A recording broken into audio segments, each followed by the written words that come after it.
இன்னைக்கு நம்ம அஃபேர் சீரீஸில் எபிசோடு 1 பார்ட் 2 பார்க்க போகிறோம். நெக்ஸ்ட் என்ன நடக்குதுன்னா, விழுந்த ரிப்பனை அந்த பையன் எடுத்து கொடுத்துட்டு நம்பர் வாங்குறதெல்லாம் தூரத்தில் நின்று பிளாங்க் பார்த்துக்கிட்டே இருக்காங்க. பார்த்துட்டு இவங்ககிட்ட கொஞ்சம் கூட பேசாமல் அப்படியே அவங்கள கிராஸ் பண்ணி வேக வேகமாக வெளில போகிறாங்க. இதை பார்த்த வான் பின்னாடியே பிளாங்க்னு சொல்லிட்டு கத்திக்கிட்டு அவங்க பின்னாடியே போகிறாங்க. வெளியில் போய் என்னாச்சு உனக்கு, ஏன் என்னை விட்டுட்டு போகிற அப்படின்னு சொல்லி கேட்குறாங்க. நான் வீட்டுக்கு போகிறேன், நீ என்னை விடு அப்படின்னு சொல்லிட்டு இவங்களும் கோவமாக போயிட்டே இருக்காங்க. நீ ஏன் இப்போ கோவப்படுற, அப்படின்னா ஆயிடுச்சு அப்படின்னு சொல்லி கேட்குறாங்க. அந்த பையனுக்கு நம்பர் கொடுத்தியா அப்படின்னு சொல்லி கேட்குறாங்க. ஆமாம், நம்பர் கொடுத்தேன். என் மேலே உனக்கு ரொம்ப பொசசிவ் அதிகமாகிடுச்சு, அதான் இப்படிலாம் பண்ணுறேன்னு சொல்லி வான் சொல்கிறாங்க. அதுக்கு பிளாங், என்னது பொசசிவா, நான் உன் மேலே ஜெலஸ் ஆகிட்டேன்னு நீ சொல்கிறியா, எதை வச்சுடி சொல்கிறேன்னு சொல்கிறாங்க.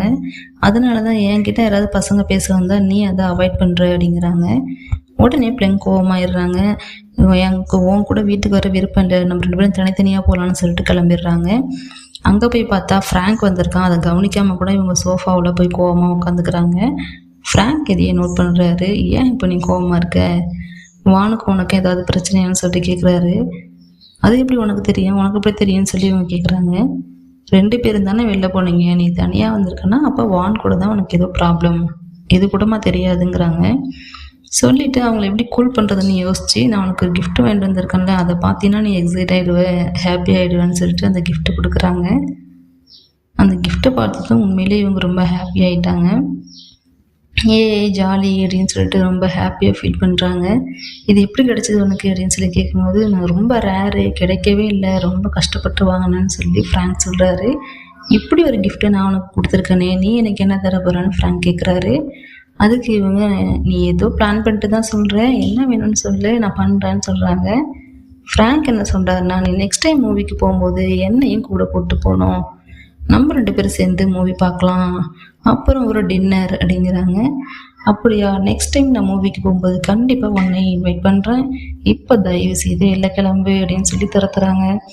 ஏன் துரத்துறாங்கன்னா, அந்த சீரீஸ் வாங்கிட்டு வந்திருக்காரு இல்லையா, அதை நான் பார்க்கணும், நீ கிளம்புன்னு சொல்லி துரத்தி வாசல் வரைக்கும் வெளில கொண்டு போய் விட்டு வந்துடுறாங்க. விட்டுட்டு உள்ளே வந்து வான்னு சொல்லி கத்துறாங்க. ஏன்னா இந்த மாதிரியான எக்ஸைட்மெண்டான விஷயத்தெல்லாம் நம்ம க்ளோஸாக உள்ளவங்கள்ட்ட தான் நம்ம சொல்ல நினைப்போம். ஸோ வானை கூப்பிட்றாங்க. கூப்பிட்டுட்டு மனசுக்குள்ளேயே நினைக்கிறாங்க, இல்லை இந்த டைம் நம்ம தனியாக தான் பார்க்கணும், வான் ரொம்ப பண்ணுறா, அவள்கிட்ட காட்டக்கூடாதுன்னு சொல்லிட்டு சொல்கிறாங்க. இதையெல்லாம் வான் பின்னாடி இருந்துட்டு பார்த்துட்டு கூப்பிடுறாங்க. கூப்பிட்டுட்டு தயங்கி கிட்ட வந்து பேசுகிறாங்க. இவ்வளோ நேரம் நீ இங்கேயே ஒழிஞ்சிட்டு இருந்த அப்படின்னு சொல்லிட்டு கேட்குறாங்க. ஆமாம், நீயும் ஃப்ராங்க்கு மூவிக்கு போகிறீங்கல்ல, அதை பற்றி தான் கேமரா வாங்கிட்டு நின்றுட்டு இருந்தேன் அப்படின்னு சொல்கிறாங்க. நீ ஏன் இப்படி நிற்கிற அப்படின்னு கேட்குறாங்க.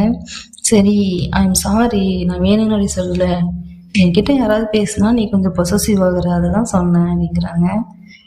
நீ தான் உன் பாய் ஃப்ரெண்டுக்கு நம்பர் கொடுத்துட்டியே அப்படின்னு சொல்கிறாங்க. நீனும் தானே உன் பாய் ஃப்ரெண்ட் கிட்டேருந்து கிஃப்ட் வாங்கினேன் அப்படின்னு இவங்க சொல்கிறாங்க. உடனே பிளங் என்ன சொல்கிறாங்கன்னா, நீ உன் பாய் ஃப்ரெண்ட் கூடயும் நான் என் பாய் ஃப்ரெண்ட் கூடயும் போகும்போது 2 பேருமே தனியாக இருக்க மாட்டோம், அப்போ வெளில போகலாமா அப்படிங்கிறாங்க. அதுக்கு வான் என்ன சொல்கிறாங்கன்னா, நான் யார் கூட போனாலும் உன் கூட போகிற மாதிரி வராது, நான் லோன்லியாக தான் ஃபீல் பண்ணுவேன், இருந்தால் மட்டும்தான் ரொம்ப சேஃபாக ஃபீல் பண்ணுவேன்னு சொல்கிறாங்க. அப்படியா அப்படின்னு சொல்லிட்டு சந்தோஷப்பட்டுட்டு 2 பேரும் சேர்ந்து மூவி பார்க்க போகிறாங்க. மூவியில் ஒரு டாக்டர் கேரக்டர் வருது. அந்த டாக்டர் கேரக்டருக்கு வந்து பிள்ளைங்களுக்கு ரொம்ப பிடிச்சிருக்கு. அது ஒரு பொண்ணு தான், அவங்கள பாரேன் எவ்வளோ அழகாக இருக்காங்க, ஜாலியாக இருக்காங்கன்னு சொல்கிறாங்க. அதுக்கு வான், உனக்கு அந்த டாக்டர் கேரக்டர் வந்து ரொம்ப பிடிச்சிருக்கோ, டாக்டர்னால் உனக்கு ரொம்ப பிடிக்குமோன்னு கேட்குறாங்க. ஆமாம், அவங்கள்ட்ட நிறைய பணம் இருக்கும், நிறைய பேருக்கு ஹெல்ப் பண்ணுவாங்க, அவங்கள பார்த்தாலே எல்லாருக்கும் ரொம்ப பிடிக்கும், அதனால் எனக்கு டாக்டர் பிடிக்குங்கிறாங்க.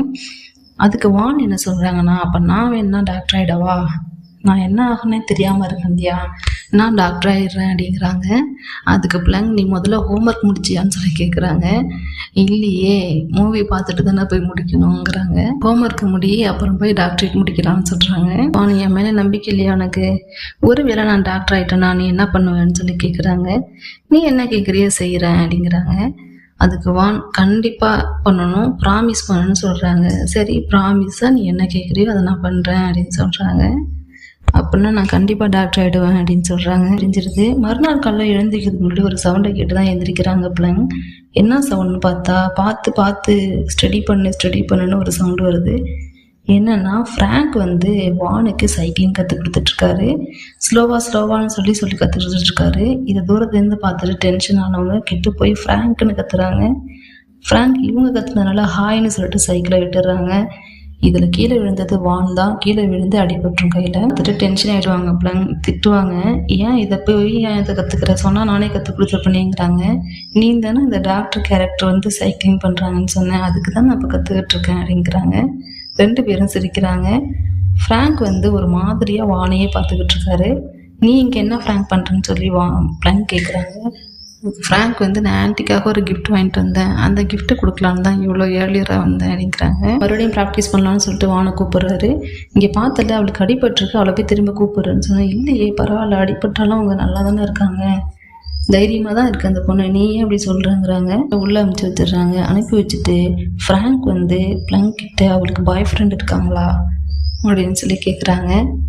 ஏன் கேட்குறேன்னு சொன்னால், இல்லை அவள் ரொம்ப ப்ரிட்டியாக க்யூட்டாக இருக்கா அப்படின்னு சொல்லி சொல்கிறாங்க. ஆமாம் அவள் க்யூட்டு தான், ப்ரிட்டி தான் சொல்லிட்டு இவங்களும் கோச்சிட்டுக்குள்ளே போயிடுறாங்க. உள்ள வான் போனதான் அவங்க அம்மா திட்டுறாங்க. ஏன் திட்டுறாங்கன்னா, ஃப்ராங்க் மாதிரி ஒரு பையனை நீ பாய் ஃப்ரெண்டாக தேர்ந்தெடுக்கிறது ரொம்ப தப்பு.